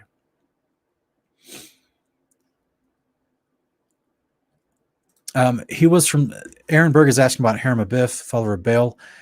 I mean, I haven't studied enough of him. I mean, other than the fact that the Freemasons worship him in a sense, or they don't worship him. They give honor to him in their version of the Bible that they've made. They give a lot of honor to him because of whom he was and helping with Solomon build a temple and everything. But he was from Tyre of Sidonia, and I don't know if he's the one that influenced or just one of the influencers of Solomon to actually worship the Baals and stop worshiping Yahweh. But there's a strong likelihood that he did, since Tyre was idolatrous and they were never known to be someone that honored Yahweh or worshipped and reverenced Yahweh. So, but again, I don't want to, this is going to sound crazy. I don't want to slander somebody from the past. There's a lot of probability that he did, but I don't know if he truly did. Frosty Rucker, not that I know of. It's just a Saturnalia festival. The Son of Yah is asking, who will the two witnesses be? And do you think is a group of people? No, it's not a group of people. I do not, guys. I believe that I don't know who their technical names will be, but I've actually done it's in my, go to my playlist here on this channel and go to, it's actually just like a couple weeks back. It's in my New Testament Context for Pastors series, and I review Matthew 20, and I go over the second resurrection and the two witnesses in that one. So you'll see on screen a Matthew 20, second resurrection, two witnesses, New Testament Context for Pastors episode, and I actually go in. I share with you about the identity of the two witnesses, if you will, but they are two dudes. All the words in Revelation 11 are very, very literal. I do believe it's just two individual guys. There's nothing in Revelation that would then re-explain Revelation 11 as any type of allegory or metaphor like I showed you tonight. So what I mean is, tonight we read from Revelation 9, and it tells you about this character who's the angel over the abyss, the angel over these things that come up out of the abyss, and this character comes up out of the abyss too, named Apollyon. And then goes into Revelation 11 to tell you it's this beast character is the one that came up out of the abyss. Then goes into Revelation 17 to tell you again that this beast character that you saw come up out of the abyss, that's this guy. You see what I'm saying? So it qualifies and re-explains itself. And if there is a metaphor or an analogy or something that John needed to have explained to him, Revelation 11 is not like that. It talks about two dudes that have a testimony for 42 months. They have the power to shut up the sky with rain, or to do all these other plagues on the nations at any time they want, anyone that attacks them. and they have a specific testimony that will last for 42 months. And then when that's over, this beast that came up out of the abyss will be able to kill them. They lay dead for 3 days, and then they're raised to life. So to me, it's not groups of people. I know that's a very popular theory amongst certain Torah crowds, but I just do not see any evidence truly for that in the actual text. You have to impose onto the text that theory, and that's called eisegesis. Christina B., where did this technology of ancient gods go? Seems somewhere along the what if it disappeared or went underground thought. No, it's being used by our current military today. Literally, I showed in my ancient flying machines, I actually showed stuff from the 1950s. So check that out. Check that episode out. Yeah, it sounds like you may have missed that episode. It was just 2 weeks ago, episode part 5, and it's ancient flying machines. So in fact, for some reason, I don't know if notifications didn't go on out, but that particular episode got like less than half the views as all the other episodes in this series. Very weird. And so either the notifications didn't go out, either people didn't like it for some reason, or it's YouTube suppressing it because, yeah, it's weird.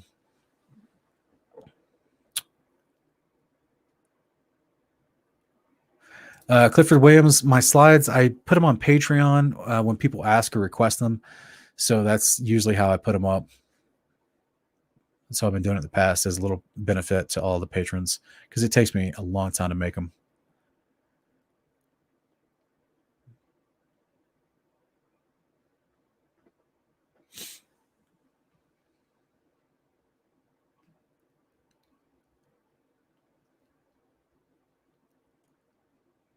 All right, guys, some really good questions tonight. I really appreciate you guys.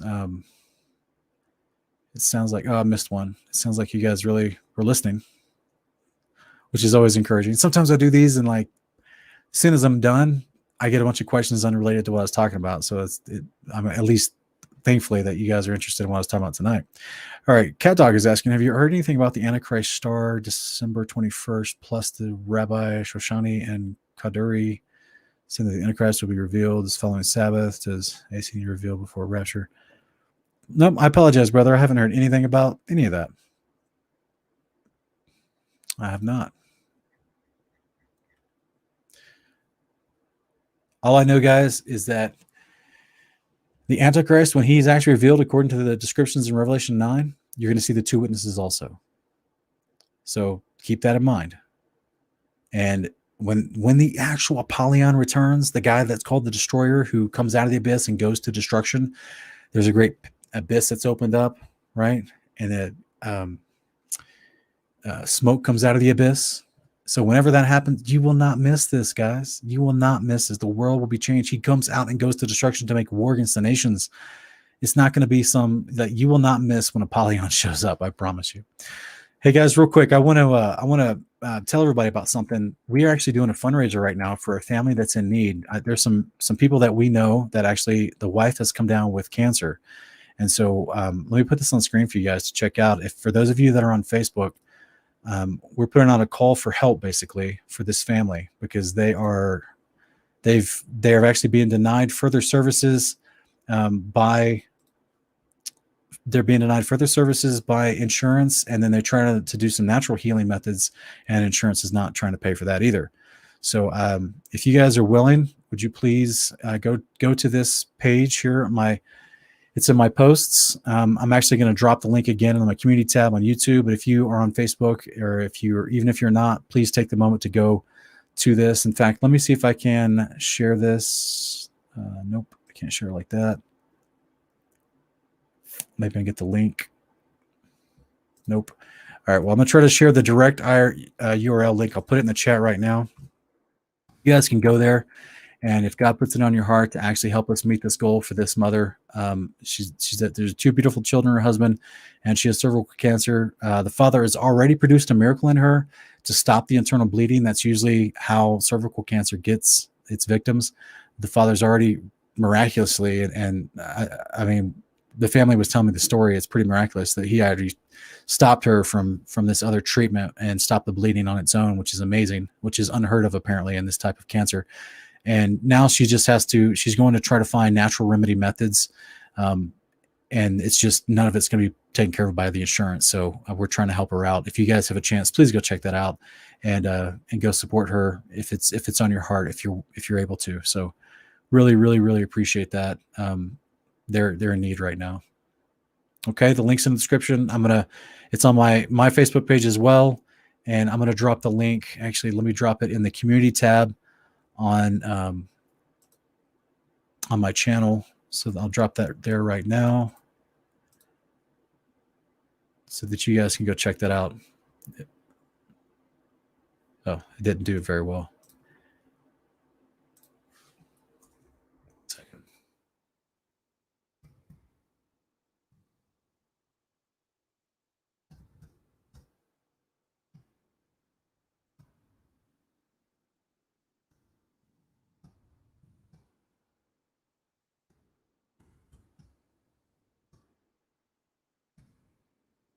Okay. All right, guys, y'all are awesome. Looks like we got a couple more questions real quick. AC is saying, you wouldn't hurt my feelings. You made this a 50-part series. Well, I mean, here's the crazy thing. There's so much information about Baal in the Old Testament. I mean, all the nations worshiped him. It was a constant problem. You know, like I said before, man, it just how much easier would all this have been if they would have just told us from the get-go in the Revelation, like, oh, Baal's going to actually come back on the earth. Yeah, but this is where I truly believe, even though the information is all there, it's not only is it in Revelation, it's also in the Old Testament, and it's in known history, like I've been showing you. But I truly believe this is the honor of kings moment, right? It's the glory of the Father to conceal matters, the honor of kings to search it out. So if you really want the information, he hasn't hidden it to make it impossible, and he won't let the enemy hide it to make it impossible. But he didn't, like, for whatever reason, you have to search it out, right? He seeks, he knocks, he will find, right? So it's that kind of, he just wants to see if you really want to know. Like, he could have just written in big bold letters, said, hey, John, write this really extra big. This is all you need to write for chapter 1. Baal will be the Antichrist. He's going to come back as the beast. Baal will torment the world for 42 months. Baal's going to come back in human form or some sort of form. But there's a lot more going on during this time, right? There's Revelation is just like a whole bunch of things happening at one time.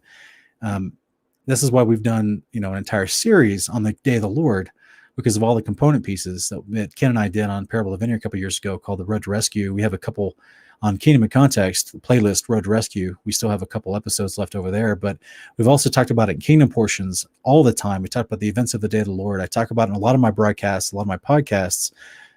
There's so much information throughout the scriptures that all point to this one day. It's only fitting that you would have this bad guy character that is mentioned all throughout the scriptures be important to this big day that's being talked about everywhere as well, where Yeshua comes back to take out this bad guy. You see what I'm saying? So, like, I think that I think that,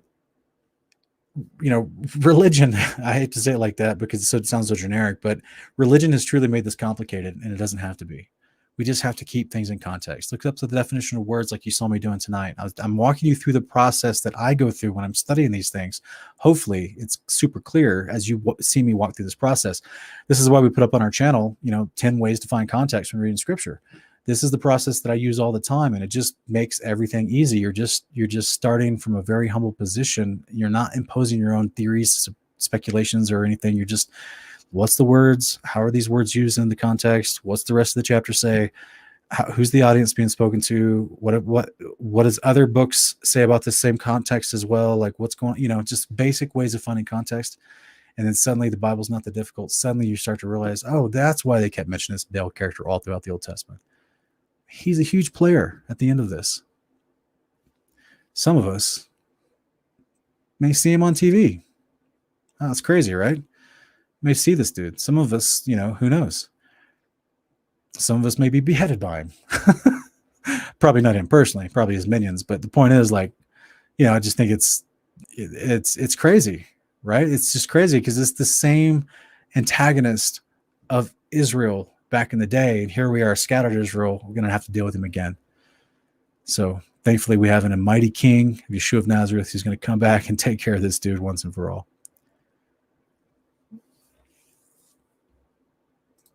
Mike News asking, will the abyss and smoke be literal or a CNN presentation?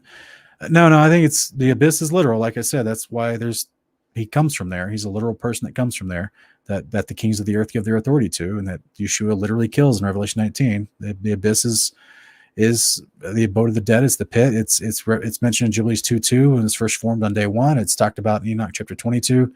It's a real place. It's all over historical Hebrew literature.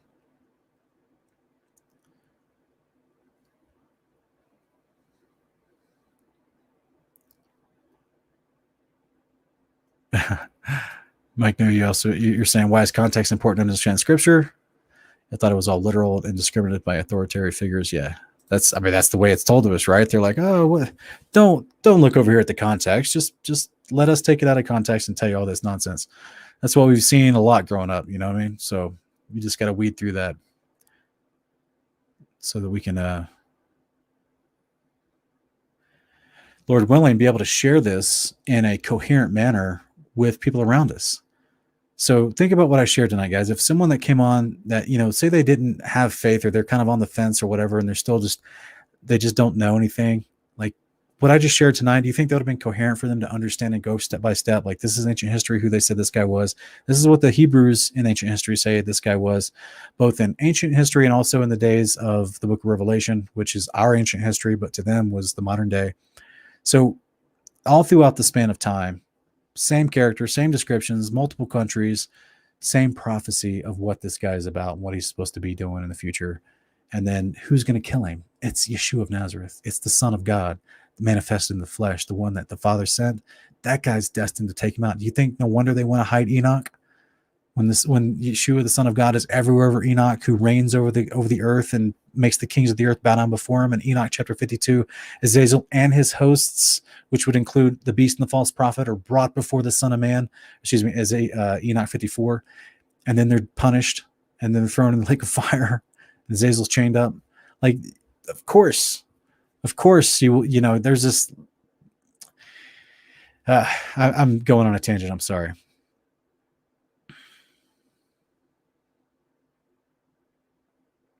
I don't know if I could categorize it, Ehrenberg, but it's a good thought. I mean, it could be that could be actually a great icebreaker for a conversation with strangers while you stand in line, looking at their masks.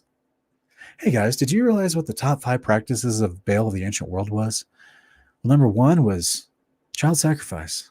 Number 2 was communist style government. Number 3 was take away people's weapons. Number 4 was war on every country around you. That's why the Canaanites loved war. Number 5, I don't know, I'm just spitballing at this point, have ridiculous sexual debaucheries at your little pagan services at your temples. Like, we see that type of stuff ingrained in every culture all across the world, just like we do all the other representations of Baal. So, I mean, it's everywhere, man. It's everywhere. Yeah. To me, this is why, like, I guess I don't talk about this a lot, but to me, that's actually would be, I'm getting my thoughts straight real quick. I don't talk about this a lot, but to me, stopping abortions is like, man, whichever politician if that's on their agenda as a politician to stop abortions, to me, you're clearly doing the work of Yah. You're truly trying to share the heart of God, just because that's the most horrible, the most sadistic, the most occultic, the most horrific practice that quote unquote civilized nations continue to participate in. It's been going on since the rebellious angels showed up before the days of the flood. It's been going on for a long time. But to me, like, that's the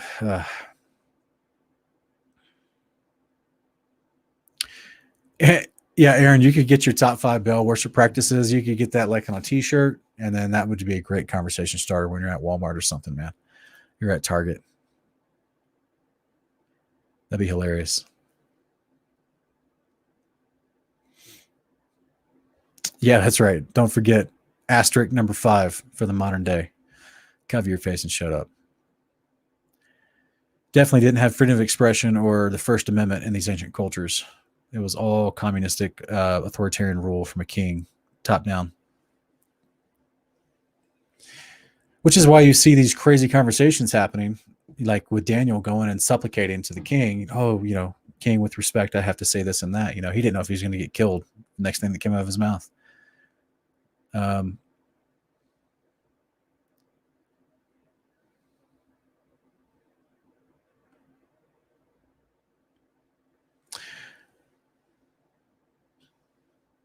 Yeah, Mike. Well, here's the thing. I agree with you, brother. They don't want that because it's a part of their eugenics program. It's actually I covered a little bit of it in that episode I mentioned from about 3 or 4 weeks ago, where I talk about communism is the religion of Babylon, and I go over some modern day concepts about how the UN started. Literally was started by eugenicists. This is literally, and that's why Planned Parenthood also was started by eugenicists. These are people that want to do ethnic cleansing.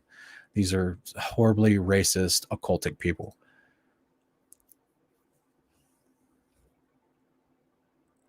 All right, guys. We're already at 1 hour and 45. Really appreciate you guys being here. Appreciate all the interaction. Thank you guys so much for considering the fundraiser that we're doing for that family in need that I talked about earlier. Please go to my Facebook, go to the community post here on my channel on YouTube and click the link. Go check it out. See if it's on your heart to do something. I really appreciate you guys. We're trying to get that fundraiser up to 10,000 to bless that family for what they need. So you guys are awesome. Really appreciate you. And we hope to see you for the tour portion Saturday. Okay.